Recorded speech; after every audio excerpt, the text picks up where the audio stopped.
Seguimos en Barricada TV y ahora sí nos acompaña Hugo Blasco, secretario de Derechos Humanos de la CTA Autónoma y secretario general de la Federación Judicial Argentina.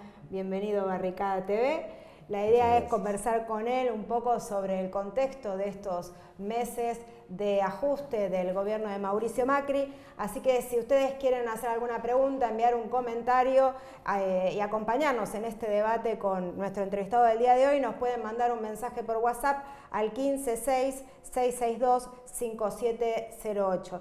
Y lo primero que quería preguntarte, teniendo en cuenta los debates que se estuvieron dando en la comisión, en la Cámara de Diputados, que mañana se va a discutir la ley antidespidos en el recinto, ¿qué opinás de las tres ideas fuerza que estuvo haciendo circular el ministro Jorge Triaca, sobre todo cuando dijo que no existe la ola de despidos que denuncian los distintos gremios y fuerzas sindicales, que en realidad el empleo en este último periodo aumentó del 0,5% y que además una idea muy fuerte que viene planteando en todos los medios de comunicación, que la ley antidespidos vendría a significar una especie de cepo al trabajo y que impediría entrar nuevos ingresos laborales, o sea que a cada salida correspondería un nuevo ingreso. Bueno, en primer lugar,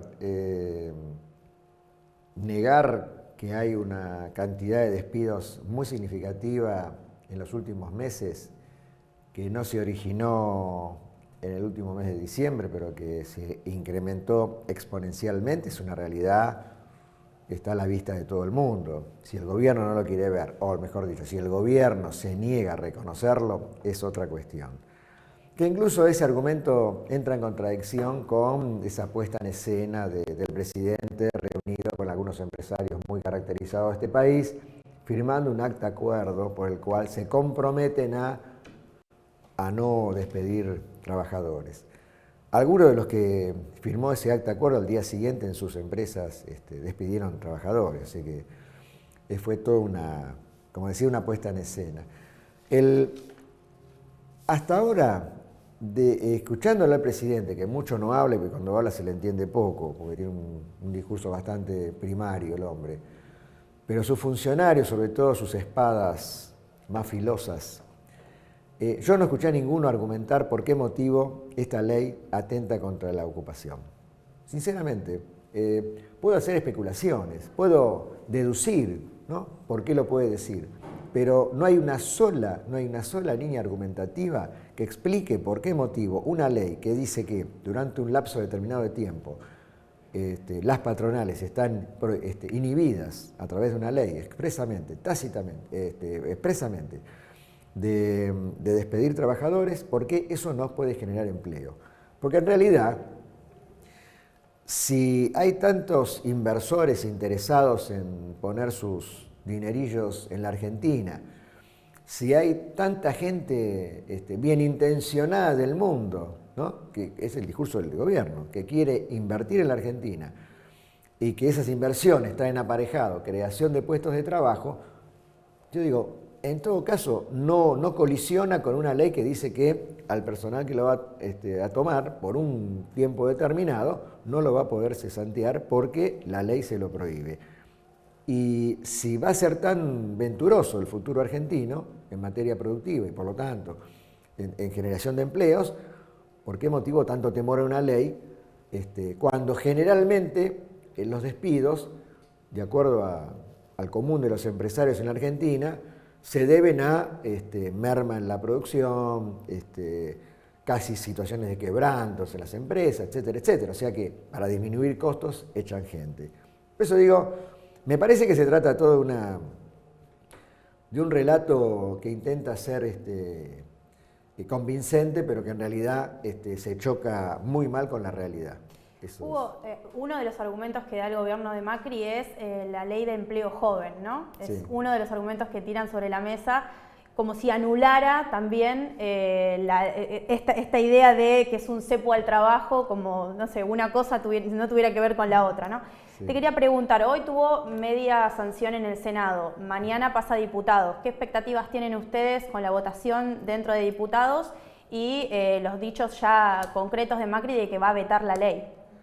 Bueno, en realidad acá lo que puede ocurrir es que la ley se apruebe, lo aprobado en el Senado de la ley antidespidos, y que ahí sí el gobierno va a estar en una encrucijada importante, porque este gobierno tiene una característica, como la tienen también otros, pero este gobierno particularmente, de tensar la cuerda lo más posible. Lo está demostrando en sus variantes provinciales, ¿no? Y en realidad es un desafío esto que dice el gobierno, que si la ley se aprueba la va a vetar.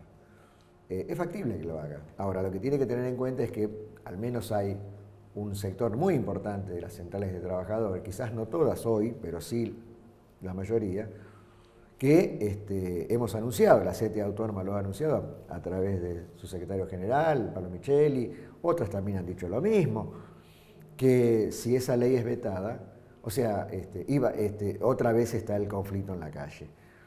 Y me parece que ese es un escenario que el gobierno no quiere que se le repita o se le reitere sistemáticamente, porque no habla bien de este mundo maravilloso y encantador que, escuchando a los principales funcionarios del gobierno, parece que estamos viviendo.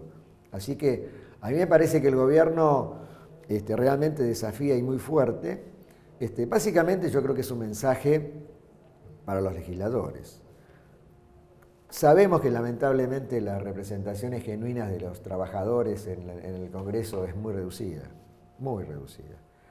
Y por lo tanto el toma y daca y trabajar sobre las contradicciones de cada uno de los bloques mayoritarios, sobre todo, el gobierno va a tratar de apurar eso lo más posible. Lo vemos en algunos bloques, por ejemplo el Frente Renovador tiene a Facundo Moyano pronunciándose a favor de la ley, y a de Mendiguren diciendo que no, y son del mismo bloque.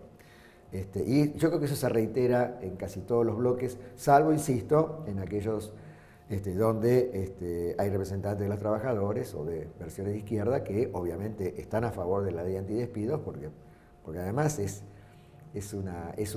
sería un hecho legislativo muy importante en este momento de tanta crisis, de tantas dificultades para el mundo del trabajo, ¿no?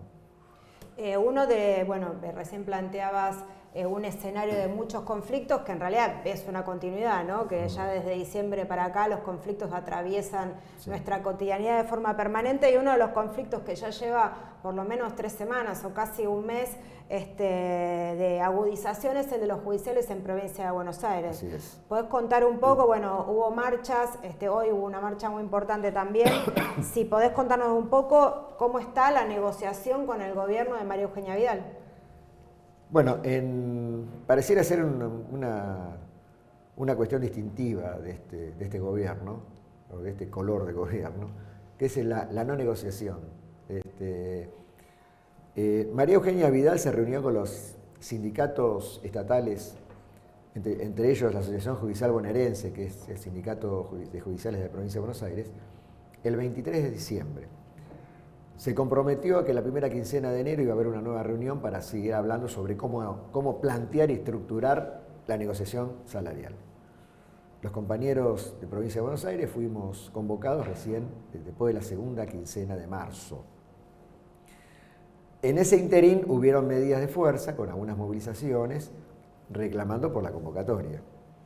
A partir de la primera convocatoria hubieron 2 reuniones más, en las cuales el gobierno hizo propuestas verdaderamente vergonzosas, que ya le había hecho en más o menos al resto de los sindicatos de los gremios estatales, y nosotros obviamente rechazamos de plano todas las veces.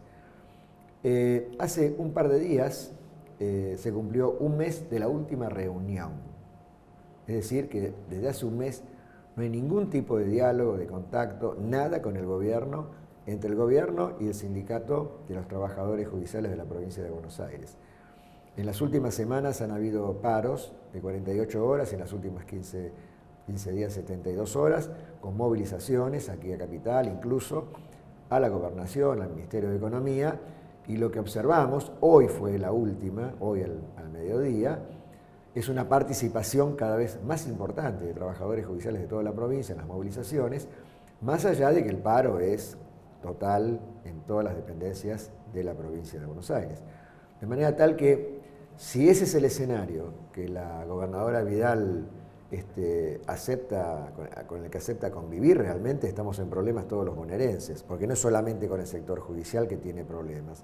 Hoy había compañeros y compañeras profesionales de la salud, estatales, de Astilleros Río Santiago, incluso se acercaron trabajadores docentes de la educación, e incluso se sumaron a la movilización quinteros, trabajadores de huertas, de la zona de La Plata y Gran La Plata, que también reciben como única respuesta el silencio o la espalda del gobierno provincial. Ahora, ustedes en uno de los comunicados planteaban que el gobierno de Vidal avanzaba con sectores que no tenían representación gremial efectiva en judiciales. Digamos, explicarnos un poco cómo es esto y qué tipo de negociación entonces están teniendo? El tema es así. Vidal salió a hacer declaraciones esta semana diciendo que los que estaban en conflicto no eran más que el 5% de los trabajadores judiciales. Por un lado. Por otro lado decía que habían llegado a un acuerdo con otros gremios de la justicia y que solamente un sector minoritario era el que no estaba de acuerdo. Vidal, uno puede pensar que hay varias alternativas. Una que esté mal informada y la otra que sea una mentirosa. Como es difícil que un gobernador esté mal informado o informada, yo creo que es una mentirosa. En primer lugar, la AJB, la Asociación Judicial Bonaerense, representa al 90% de los agentes de la provincia de Buenos Aires. El otro 10% son jueces y funcionarios que no son representados por el sindicato, con lo cual es un problema al margen de los trabajadores.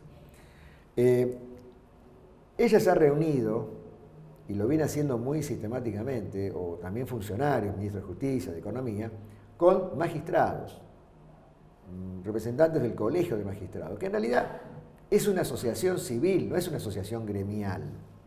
Pero, problema de ellos. Ahora, representan casi el 10% de los agentes de las judiciales. El otro 90% está representado por la Asociación Judicial Bonaerense. Por lo tanto, por otro lado digo, si el paro no existe, si solamente es un 5% de trabajadores el que está en conflicto, ¿cómo se explica que la Corte Suprema de la provincia de Buenos Aires haya dispuesto lo que se llama suspensión de términos, que es que los plazos legales se suspenden durante determinada cantidad de días, habida cuenta que es imposible que un proceso siga su secuencia o su desarrollo natural, normal, porque no hay quien se ocupe de resolver las cuestiones que plantea cada expediente. Entonces, la suspensión de términos se da cuando hay una debacle que se vino abajo el edificio o que no hay actividad judicial. Efectivamente, entonces parecería ser que ese 5% tiene un poder bárbaro. Entonces la gobernadora miente, es así, directamente. Pero lo hace con una sonrisa, sí, ¿no? Porque sí. Lo que cambió es eso, ¿no? Es un nuevo sí. relato. Bueno, Exacto. para terminar, Hugo, te quería preguntar que en los últimos días, estuvo circulando la presentación del programa 2020, sí, de Justicia 2020, que nos puedas contar un poco qué es ese programa y qué opinión tenés. Sí, el proyecto 2020, nosotros fuimos convocados como Federación Judicial Argentina por el Ministerio de Justicia, el ministro Garabano. Hace 2 meses se nos entregó una copia del proyecto. El proyecto plantea objetivos e iniciativas para concretar esos objetivos. Arranca muy bien, habla de la necesaria participación ciudadana en pos de lograr la transparencia, la celeridad, Yo leí algunos de los puntos y me parecía como mucha fraseología. Sí, ¿no? sí. Entonces, ¿quién va a estar en contra de que los procesos judiciales sean transparentes, que sean rápidos? ¿No? Digo, nadie, por supuesto. El problema está que hay detrás de cada una de esas frases. Y ahí está, cuando nosotros entramos a ver los objetivos y las iniciativas, estamos en problemas. En primer lugar, se nos convoca a participar de un foro abierto, vía internet, a todos los que querramos. Entonces, primer problema, yo represento como secretario general de la Federación a decenas de miles de trabajadores judiciales. La opinión de la Federación es la misma, el mismo valor que un ciudadano que librepensador que se le ocurre inscribirse. Eso dejémoslo de lado.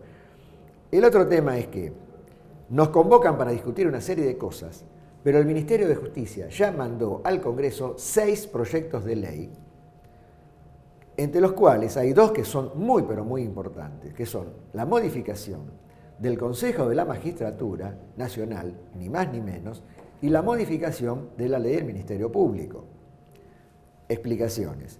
La ley de modificación del Consejo de la Magistratura es para lograr una presencia mayor de la corporación de jueces e incluso de abogados que representa Garabano. La del Ministerio Público tiene el único objetivo de poder sacarse de encima a Gilles Carbó. Es una barbaridad. Sinceramente es una barbaridad. Uno puede coincidir o no con Gilles Carbó, pero la doctora Gilles Carbó fue electa en función, designada en función de una ley y por lo tanto tiene que garantizársele sus derechos a partir de lo que establece esa ley por la cual fue elegida. Entonces yo digo, si nos llaman para discutir un montón de temas y algunas cosas que son muy importantes, porque son medulares en el Poder Judicial, ya las mandan como proyecto de ley cuando todavía no se empezó a discutir, me parece que es todo una, como decía antes lo de Macri, es una puesta en escena, además proviniendo de quién proviene.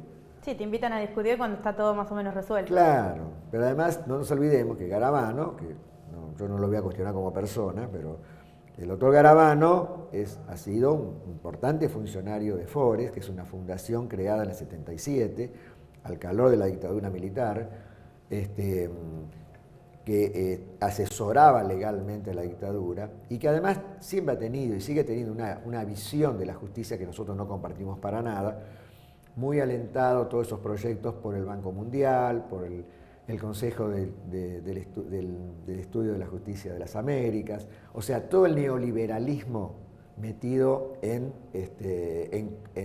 clave de los poderes judiciales. Estamos absolutamente convencidos que para la justicia resolver sus problemas hay que democratizar el poder judicial, pero en serio. Entre otras cosas, regular democráticamente la relación laboral entre los trabajadores judiciales y el Estado empleador. Bueno, muchas gracias, Hugo, por acompañarnos hoy. No, al contrario, muchísimas gracias a ustedes y bueno, es la primera vez que vengo.